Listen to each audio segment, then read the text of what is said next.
បាទសួស្តីបងម៉ែបងប្អូនបាទឥឡូវយើងកាត់ស្តុកថ្មីបានមួយគ្រឿងទៀតបងម៉ែបងប្អូនបាទប្រភេទ Ford Territory ឆ្នាំ024ពណ៌ស៊ីម៉ង់បងម៉ែបងប្អូនបាទស្អាតខ្លាំងមែនតើមួយគ្រឿងនេះ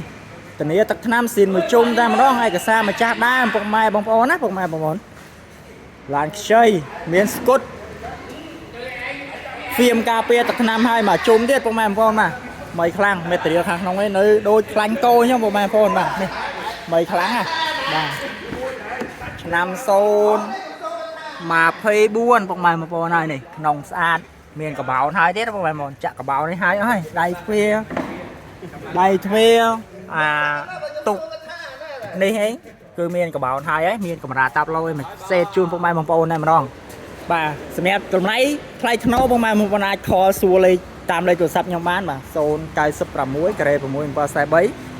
011 41 76 76និង097 7 3